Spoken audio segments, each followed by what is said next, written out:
Hi guys! Magandang hapon! Welcome back po dito sa Gandara SRU channel for Showbiz Update. Andito na naman nga po akong muli nagbabalik. Nagmamaganda po ninyong kanchismosang Kim Pao upang magatid sa inyo ng latest update and fresh happenings patungkol kay Kim Chiu and Paolo Avellino. And para nga sa hapong ito guys, sa ating pag-uusapan ay may kinalaman dito sa mga dapat po nating abangan sa Kim Pao, sa movie ng Kim Pao, sa mga magiging ganaps ng Kim Pao. But before that, sa mga di pa nakaka-subscribe dito sa ating channel, maaari lamang napindutin po ninyo ang subscribe button at notification bell na nandyan sa baba. Libre lang naman po yan, papasko nyo na sa akin, charot lang. Para maging updated po kayo at ma-notify tuwing may bago po tayong chika at balita hinggil sa Kim Pao. Basta mga balita na may kinalaman kay Kim Chiu and Paolo Avellino, sagot na po natin yan. So, Merry Christmas po sa ating lahat. Bukas Pasko na. Ano po inyong ganaps? So, baka maraming busy na bukas, ano? Si Kim and Paolo kaya? Ano kaya ang ganap? Yan ang atin pong aabangan. Anyway, ngayong araw guys, trending. So, visible sa akin ang hashtag Kim Chiu. Nasa for you lang ito eh. Ewan ko guys kung naging visible din sa inyo ang hashtag Kim Chiu. Pero kasama po siya sa trending. Ngayong araw with 4,848 post. Even though hindi po live yung showtime. Ito pa, trending din po ang meme Riest Christmas ng Christmas Kim Pao. So, trending number 25 with 2,990 post. So, sakto 2 p.m. guys ng screenshot ko to. So, sana visible pa rin po ito hanggang mamayang gabi. Anyway, nakakakilig naman dahil si Paolo Avellino napaka-attentive talaga pagdating po kay Kimi. Even sa pagpo-post sa social media.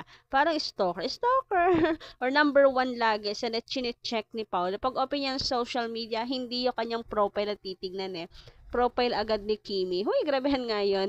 Tinitingnan ko may bagong update. Kasi may po si Pao, talagang may pag-repost. Bukod sa lagi siyang nakalike sa mga post ni Kimi, may pag-repost po siya. Nitong post ni Kimi, hinggil nga sa shooting nila. Dahilan kung bakit hindi nakarating sa premiere night nila Vice Ganda for The Breadwinner Is. And balita ko, ang daming Kim Pao fans na nakaabang doon, hinahanap si Kim and Paolo. Pero ganun pa man, ay for the support pa rin naman sila sa movie ni Vice Ganda. Si Miss Kim ba yung sa... Mini cookie? Opo, yung baby version ni Cookie. Ay, yung hinawakan ni Kelsey. Opo. Ayaw niya nga pong hawakan kanina eh. Natatakot siya. Baka ilang take kami. Talaga? Nagpa-practice kami sa taas kanina. Komportable pala siya sa lugar niya. Salita siya ng salita. Samantala, dito naman tayo guys sa video ng Kim Pao na magkasunod sila, magkasama sila, no? Nakakatuwa nga dahil ang kukulit din ng mga fans. Sabi nga dito, ang cute ng mag-asawa. Mag-asawa na no? Magkasunod talaga. Uy, ano ba, kahit ganito lang nakakakilig. Sa true kayo dyan, kahit ganyan lang nakakakilig. Babasa nga lang natin na magkatabi ang pangalan ni Kim and Paolo. Kinikilig na tayo. What more sila mismo, 'di ba? Magkatabi, magkasama. So, mukhang magkasabay po silang umuwi nito. So, saan kaya ang larga ng Kim Pao? Pauwi na kaya? Sa shooting kaya? So, ganaps nga raw po ito kahapon. And sabi nga nila, apaka-clingy talaga ng Kim Pao kahit saan, kahit nasaan sila. Basta magkasama, apaka-clingy ni Kim and Paolo, which is nakakakilig kasi alam mo talaga, iba yung relationship ni Kim and Paolo. Maganda. And knowing Pao na medyo pihikan din naman talaga sa mga nakakasama. So, sabi nga 'di ba ni Kimi, wala naman siyang gasinong friends sa ABS, kaya dumalaw or napadaan na doon sa showtime. So, knowing na ganun si Pao, tapos ganito sila ka-close ni Kimi, alam mo na. Anyway, dumako naman nga po tayo dito sa movie ng Kim Pao. Uy, Palapit na po ng palapit guys ang February 12. So after this December kasi na Pasko naman na, konting kembot na lang magji-January. Pagkatapos ng pagdating ng January, mabilis na lang 'yan, di natin mamamalayan kasi busy ang Kim Pao sa fan service sa mga mall shows. So hindi natin mamamalayan na matatapos ng buwan ng January, then February na. Malapit na ang My Love Will Make You Disappear. Kaya naman, ngayon pa lang medyo sinisimulan na yung pagpopromote, pag-iingay, para malaman ng mga tao na may movie na paparating sa February 12, which is ang My Love Will Make You Disappear nga ng Kim Pao. So, maganda guys ang kwento. Ito ngayon dapat daw nating abangan na ang My Love Will Make You Disappear ay about, it's a love story and a little fantasy and K-drama feels. Sabi nga dito, Nico, about My Love Will Make You Disappear. It's a love story, a little fantasy and plus K-drama feels. So, dito pa lang parang, oh, wow, exciting. Nakaka-excite at bubusugin tayo sa kilig guys, kaya wag nyo pong palalagpasin ng My Love Will Make You Disappear since eto nga daw po ay K-drama feels. Kita rin naman natin guys, 'di ba? Sa teaser pa lang nila, yung tumatakbo si Pao. 'Di ba parang rom-com nga po 'yon. So parang nakakatuwa dahil K-drama feels, bubusugin tayo sa kilig. Kaya naman super much excited. Ito yung dapat po nating abangan sa My Love Will Make You Disappear in cinemas this February 12, 2025. Samantala, sabi naman po dito ni Miss Princess, Madam Princess Paghiyo, magandang gabi, shout out sa inyo kung nanonood po kayo ngayon, para alam ko lagi kayong nanonood. Nanonood kayo ngayon kasi lagi ko nababasa yung mga comments nyo.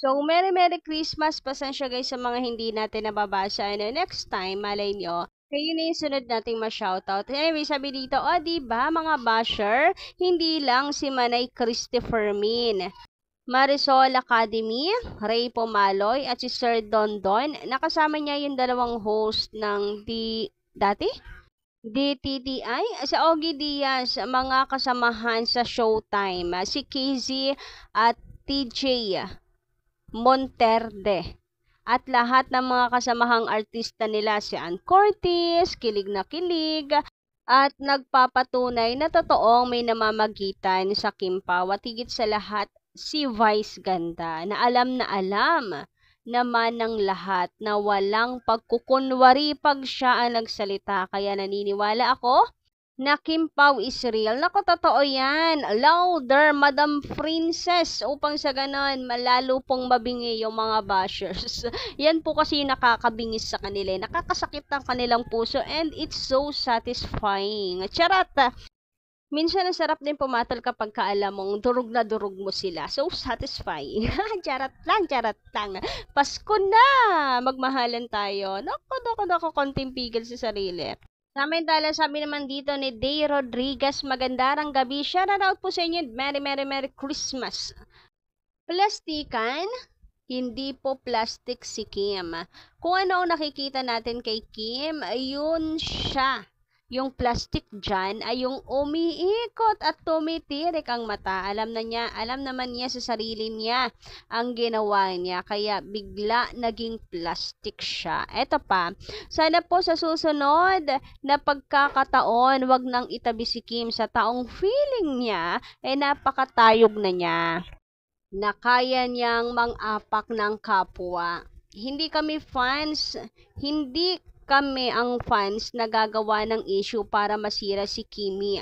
Mahal namin si Kim, ayaw lang naming nababastos si Kim basta isang Catherine. Masakit sa amin yon dahil si Kim mapagmahal sa kapwa. Maraming kapwa niya artista ang pumupuri kay Kim kung gaano kabuting tao si Kim. Hindi ang katulad lang ni Catherine ang mangbabastos kay Kimi ng Kim Pao. Pasensya na po talaga. Talaga lamang pong nasaktan ako ng sobra sa ginawa ni Catherine kay Kim. Hindi deserve ni Kim yung ganong pangbabastos. Nakakaiyak talaga. And we used to to protect cut din nung una pang issue doon sa ASAP. Pinoprotektahan din natin siya, pinagtatanggol, but iba na yung nakita nga natin na pang-irap.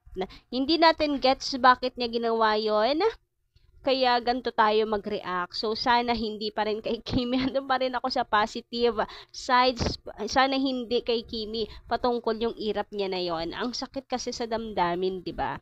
Kasi dapat nagsosuportahan sila. Queens supposed to support queens din. So, yun lang guys ang ating update. Maraming salamat sa pakikinig and don't forget to click the subscribe button and notification bell for more updates.